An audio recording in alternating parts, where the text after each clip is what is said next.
Long ago, when the drums of Inteje called the spirits to dance, there lived a proud princess named Adana, daughter of Ize Obedike, the lion of Idemili. Adana's beauty was the talk of every market square. Her skin glowed like fresh palm oil, her eyes sharp like a hawk's.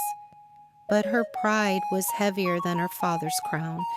The elders used to say, "A person who lifts their chin too high may not see the pit before them." Yet Adana never listened. Servants feared her footsteps. Market women bowed too quickly. Even her mother, gentle Lolo Obianuju, whispered, "Nua'um, pride is a spirit that eats the heart slowly." Adana would laugh and reply, "Mother, spirits bow to me, not the other way around." The drums thundered. The air was sweet with roasted corn and palm wine. It was the Iri G festival, a day of thanks to the earth goddess Allah. Villagers came from far and near to honor the king. Among them was a young hunter named Obina, carrying a gift, a bush antelope he had hunted at dawn. When he approached the palace gate, dust on his feet and a humble smile on his face, the guards let him through. He bowed low before Adana and said softly, "May Allah bless your steps, great daughter of Inteje." But Adana frowned. "And what is this?" she asked, pointing to the animal. "Do you bring me meat smelling of the forest?" "Take it to the dogs." The crowd gasped. Obina lowered his eyes and quietly placed the offering before her.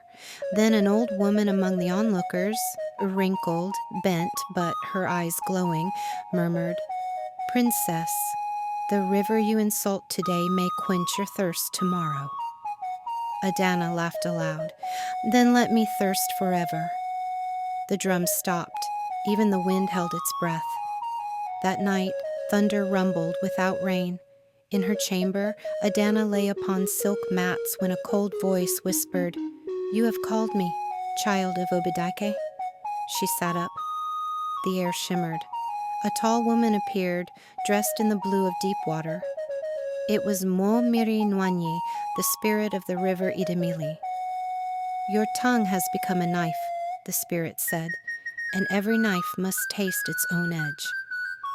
Before Adana could reply, darkness fell, and the spirit was gone. At dawn, the princess could no longer rise. Her body burned, her lips dried, and strange markings spread across her skin like river veins. The palace dibia tried every leaf and charm, nothing worked. Her father fasted. Her mother cried until her eyes were red as peppers. But Adana's beauty faded like a dying flame. Weeks later, word of the princess's illness reached the far forest. Obina, the humble hunter she had shamed, felt a stirring in his chest. He came before the king and bowed. "Mais, I have heard of her suffering. There is a grove beyond the river Ophia where the spirit of healing dwells. If you permit, I will go." The king looked at him with weary eyes. "Many have gone and never returned. But if your heart is strong, may the gods lead your path." Obina nodded and left before sunrise. The forest was alive with whispers. On the first night, Obina met a talking python coiled on a tree branch. "Hunter," it hissed, "why do you walk where spirits feed?"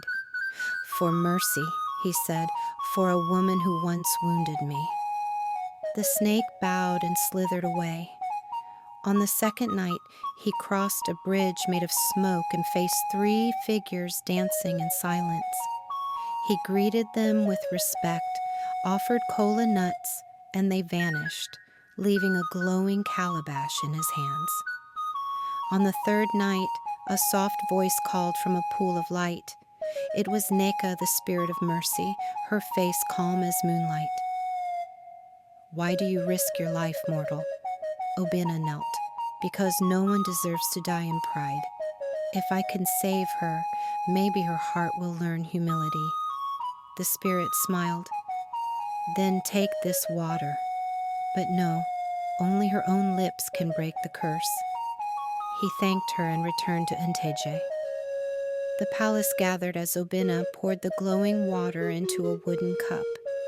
He knelt beside the pale princess. Adana, he whispered, forgive yourself and speak the truth from your heart. For a long moment she was silent, then tears streamed down her face. I wronged you. I wronged my people. I wronged the gods. Forgive me. As her words echoed through the chamber, a warm wind swept the room. The strange markings vanished. Her eyes cleared.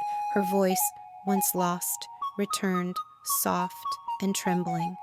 She wept and bowed before the hunter. You, whom I mocked, became my healer. From that day, Adana was no longer called the proud princess, but Ada Ioma, the daughter of grace. She built a shrine by the river and offered sacrifices of peace each year. And when she sat beside her father during festivals, she would smile at the dancers and say, let no one forget, pride is a spirit that lives to destroy its host.